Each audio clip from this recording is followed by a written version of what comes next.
Então, Pedro e João estão falando ali para os religiosos da época, para os saduceus e para o capitão do templo de Jerusalém, um templo grande. Então, cada porta do templo, muitas portas, eu não tenho agora a base para passar para os irmãos, quanta porta, mas era muita porta na época, então precisaria também de um capitão. É como se fosse hoje uma empresa, onde tem um líder, né, e o seu subordinado. Então, também existia na época o capitão do templo. Era aquele que cuidava dos obreiros que ficavam na porta do templo, para vocês entenderem mais.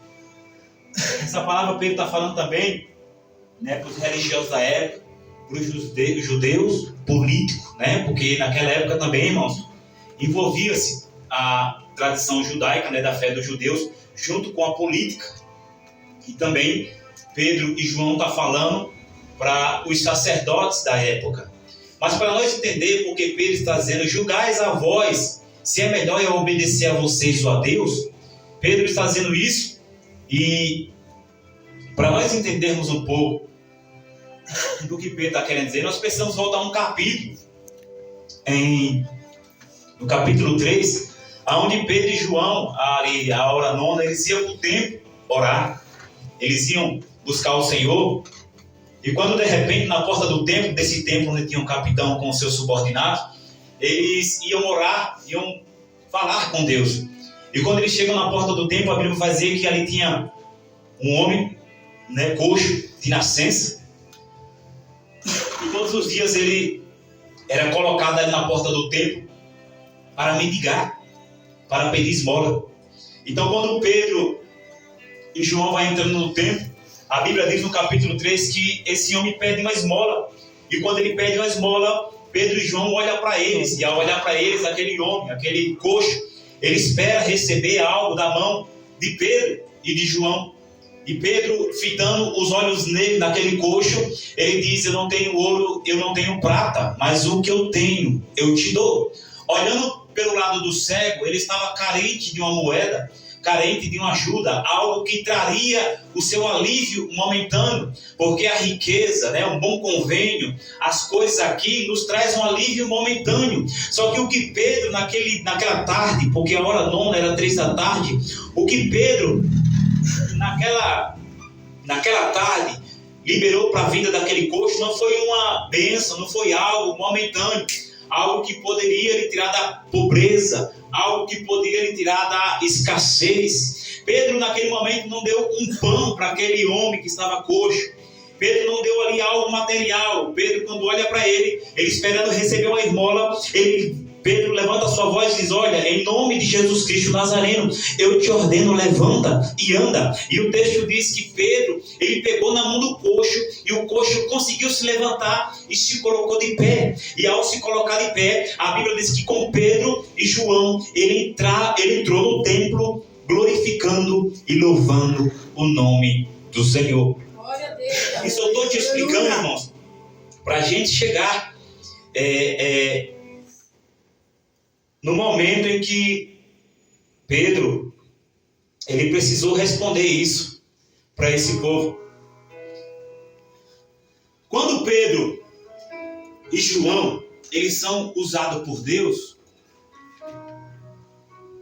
esses capitões e esses sacerdotes e os saduceus, eles ficam preocupados porque Pedro, ele é tão usado e ousado por Deus, que Deus realiza essa cura através da vida de Pedro. Então a multidão se levantou para ouvir Pedro pregar. Então quando a multidão se levanta, esse povo também se levanta contra Pedro e João. Por quê? Porque esse povo julgava que seria uma nova religião. Esse povo julgava que seria uma seita. Então logo esse povo, eles interrogam Pedro e João. Eles fazem uma reunião. Hoje, se fosse no dia de hoje, seria no seu gabinete, né? Eles são levados à sala e todo esse povo se reúne em uma sala. E também os escribas, o texto vai dizer, no capítulo 4, se você começar a estudar. E ali eles colocam Pedro e João. Eles prendem Pedro e João para o interrogar. Eu já vi alguém interrogar alguém que mata. Eu já vi alguém interrogar alguém que faz algo errado. Alguém que rouba ou faz outra coisa desse tipo. Mas eu nunca vi alguém querer prender alguém porque fez um bem. Já pensou em você orar e alguém ficar curado e alguém querer prender você por causa da sua fé? Pois é, bem-vindo. Isso se chama fazer a obra do Senhor, viu? Então, eles ficam presos e ao ser presos já era tardezinha. Eles não conseguem ser julgados naquele dia e girou para o outro dia a interrogação de Pedro e João. E eles são interrogados. E quando eles são interrogados, é mais ou menos isso que eu li para você no versículo 19. Mas Pedro e João lhe responderam: julgai se é justo diante de Deus ouvir-vos ante a voz do que a Deus. E Pedro diz: não podemos deixar de falar do que temos visto e ouvido. Preste atenção quando Pedro ele diz: não podemos deixar de falar do que temos visto. Pedro ele está falando no presente. Pedro está falando do que está acontecendo.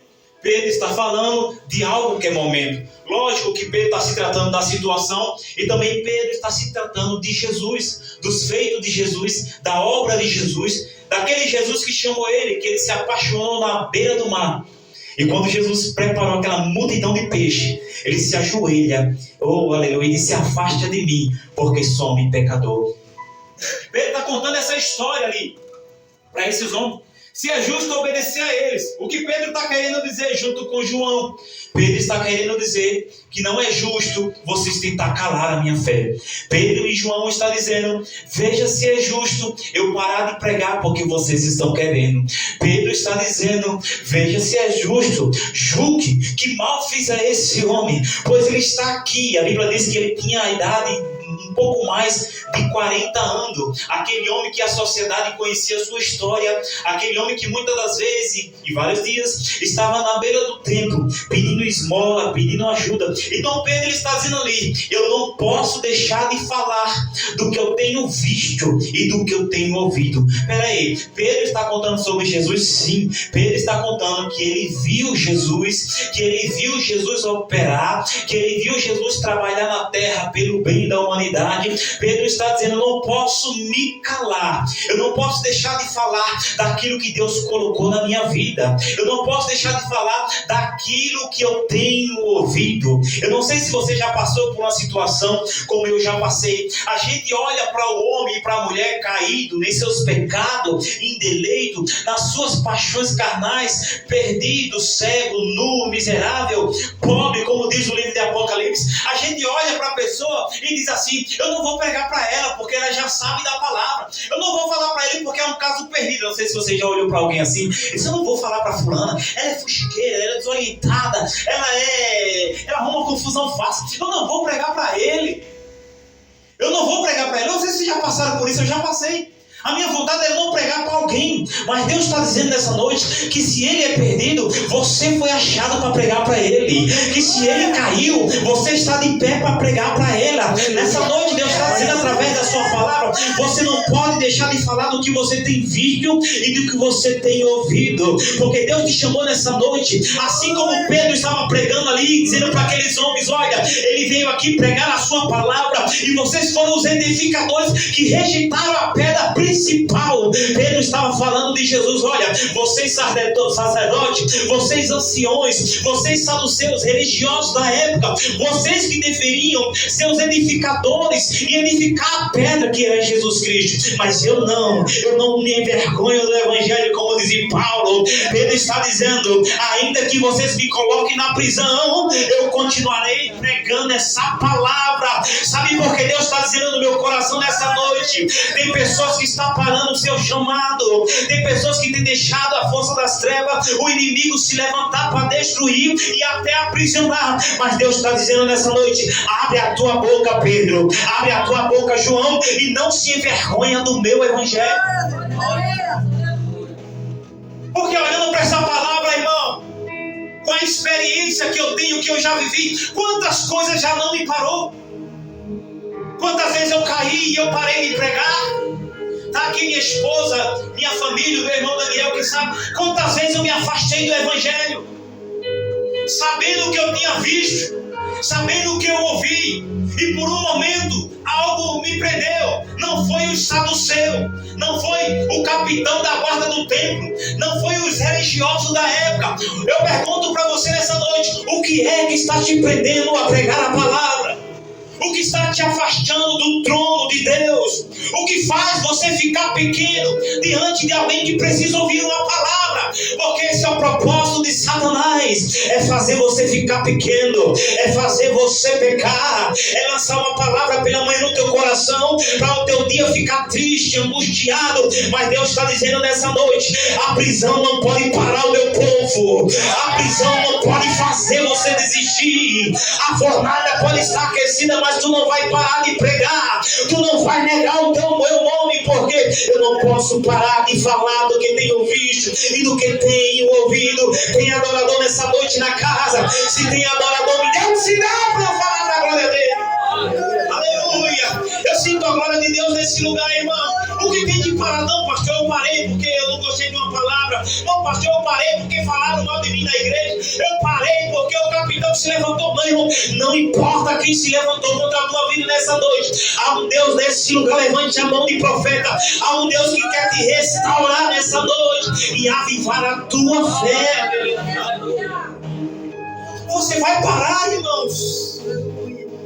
Quando Abraão subiu ao monte, ele tinha motivos para parar.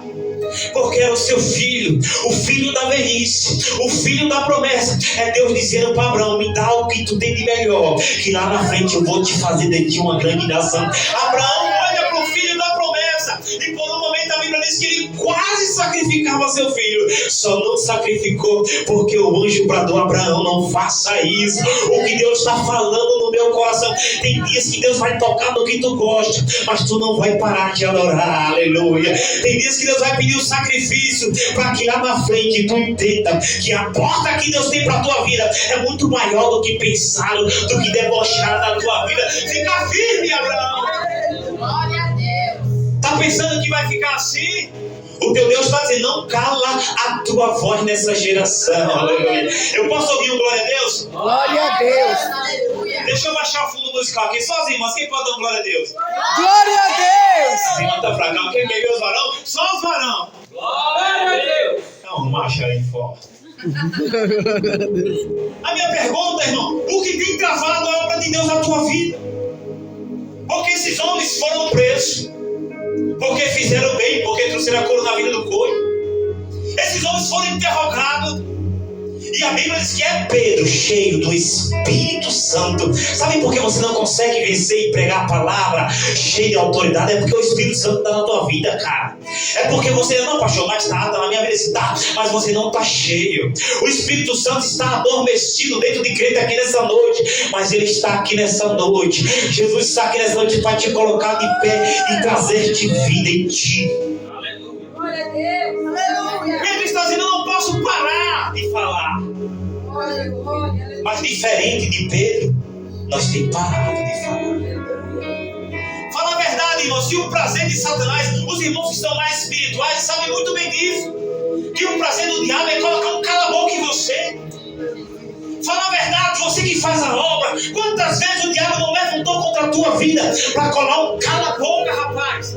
Só faltou ele dizer assim: para de falar de Jesus perto do meu ouvido. Quantas das vezes o diabo usa as pessoas para querer colocar um cala-boca em você? Cala-boca na empresa que não fala de religião. Eu falo. Quer mandar embora? Manda, filho, mas eu falo de Jesus. Eu não falo se não tiver a oportunidade. Se ninguém chegar perto de mim como chegaram hoje, me cutucando, dizendo: prega para mim, eu digo: te ajeita, raça de víbora. Ela não gostou, vai, se converte nos teus maus caminhos. Isaías 56, versículo 6. Deixe o ímpio os seus caminhos. Mas ela não queria isso. Ela queria ouvir, sabe o quê? Deus vai te levantar. Deus tem uma porta para você. Deus tem um carro para você. Deus tem um namorado para você. E quando não foi isso, ela não gostou do sermão do pastor. Eu disse: se ajeita. Pastor, o que mais você tem para dizer? Você não tem alguma coisa boa? Não tem. A Bíblia diz que queixe-se cada um dos seus pecados. Porque as pessoas é assim. Eles olham para você, sabem que você é profeta, sabem que você é pastor, sabem que você é crente, olha para você e diz assim: prega para mim, para sondar quem é você. Estão querendo sondar quem é Pedro e João naquele lugar, e você sabe disso. Estão querendo ver quem é você, e estão doidinhos para pegar suas falhas. João, mas não vai pegar não, porque maior é aquele que está em você do que aquele que no mundo está. Aleluia. Os saduceus podem apertar, aleluia. Os religiosos podem tentar calar a tua voz, aleluia. Prega para mim, pastor, me dá uma palavra. Aí eu digo, raça de vibra, não, pastor, não é essa. Queixe-se cada um dos seus pecados, não é essa, pastor. Então te arrepende, minha filha. Deixa a prostituição, minha filha. Larga esse namorado aí, então. Se não quer largar dele, pega esse macho aí, o macho com H menor, né? O homem com H menor. Pega ele aí, casa com ele, sai do pecado. Chega, irmão. Chega da gente ficar profetizando chave de carro para quem está no pecado. Chega da gente ficar profetizando uma casa para quem está com 2 maridos.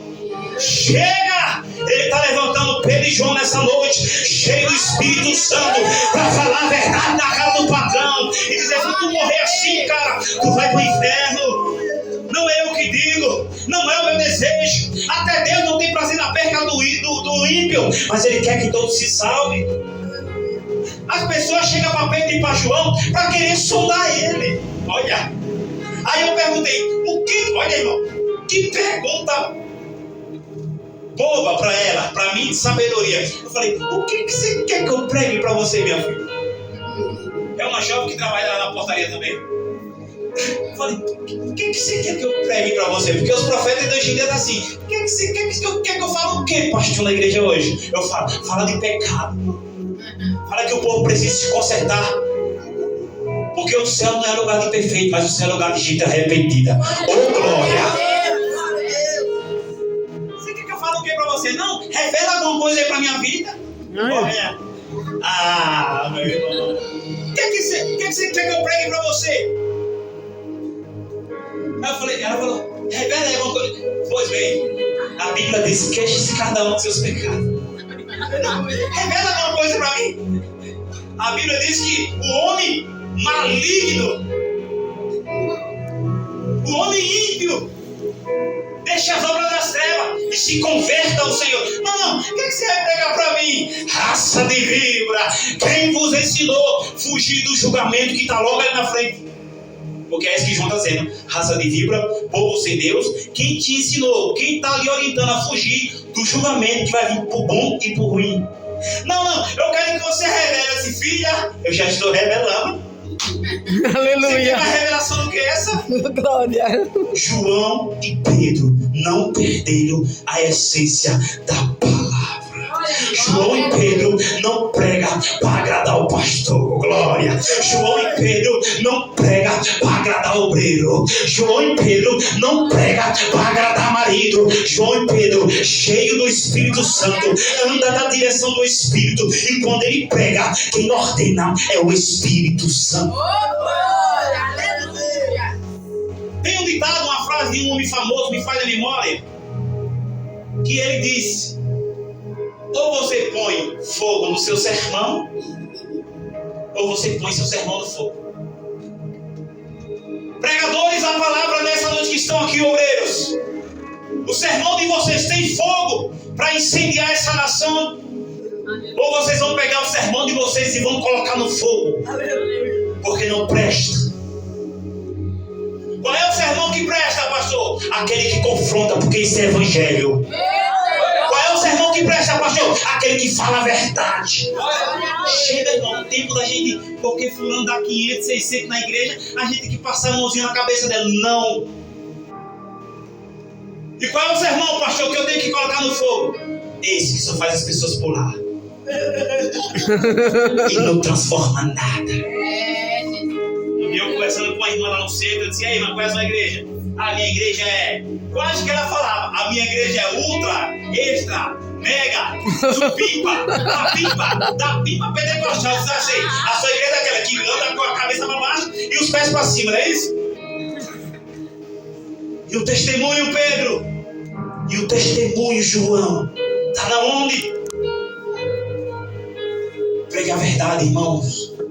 Pode ser saduceu, fariseu, religioso, pode ser o rei, pode ser o sacerdote. Prega a verdade. Você não pode deixar de falar do que você tem. Irmãos, A pior covardia não é você não saber pregar. A pior covardia é você saber pregar e não pregar a verdade. Você sabe que ele está errado, que ela está errada, está indo para o inferno e você não tem coragem de pregar para ele. Essa é a pior covardia. Joga teu sermão no fogo. Entrega a carteirinha de pregador. Pastor, não dá para ser pregador não. Dá não, eu não consigo ferir ela. Se for pela palavra, ela vai ser ferida. Se for pela palavra, ele vai ser ferido. É Jesus. Você entende?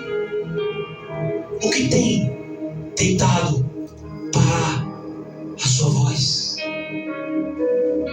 No seu ambiente, onde você está, onde você vive, aonde você mora, quem é a sua voz para os vizinhos? Quem é a sua voz para os seus colegas de trabalho? Quem é o seu voz? Quem é? O que tem falado? O que tem anunciado? Não, pastor, lá você sabe como funciona, lá não posso. Porque é assim, irmãos. Quando Deus te envia para um lugar, eu penso assim, irmão. Quando Deus te envia, Ele coloca em um lugar, ali Ele estabelece. Ali é para a luz invadir as trevas. Ali não precisa você gritar no meio da multidão, mas você vai lá e diz: opa, Deus tem um plano, te liberta, viu? Eu sou Pedro, eu sou João nessa noite, eu não vou negar a palavra não. Eita glória. Quando Deus te coloca lá, rapaz, é porque Deus tem um propósito. Aí o que você faz? Você não prega, João, você não prega, Pedro. Aí o que acontece? Aí o diabo diz: olha, o Deus dele colocou ele aqui para pregar, ele quer ser luz. Já que ele recuou, agora eu vou entrar com força. E entra, viu? E entra. Tem lugar que Deus já te deu por autoridade para você pregar, mas tem calado a tua boca e o diabo tem mandado lá naquela jossa. Eu tenho prazer, irmão, não por orgulho, mas pelo meu Jesus, de dizer que eu sou pastor onde eu passo. Eles olham para mim assim, olham assim abaixo, só falta. Pastor? Só falta fazer assim. Por causa do meu nome vocês serão odiados. Esses profetas de hoje em dia, irmãos, que o povo fica assim, ó. Dá bichão, hein? Aí sim, cara. Aí eu vi fogo, é. Obrigado, irmão. O homem dá a vitória a quem ele quiser, mas Deus só dá a vitória a quem tem direito. Nós não estamos aqui, irmãos, para ser aplaudido pelos homens, não. Você não está aqui para ser aplaudido pelo seu vizinho, não. Nós estamos aqui em guerra, irmãos. Quem foi que levou Pedro e João e prendeu e ali julgou ele no outro dia? Foi os religiosos. Se até os de dentro, irmão, se levantar, fique em paz, irmão. É Deus no controle, João. É Deus no controle, Pedro, aleluia. O homem pode tentar colocar um freio na tua boca, mas não vai parar, o freio vai arrebentar e tu vai falar, aleluia. O homem pode tentar amarrar os teus pés. Jesus estoura nessa noite toda a cadeia para dar vitória ao seu povo, aleluia. Oh, Espírito Santo, fica de pé nessa noite, irmão, aleluia.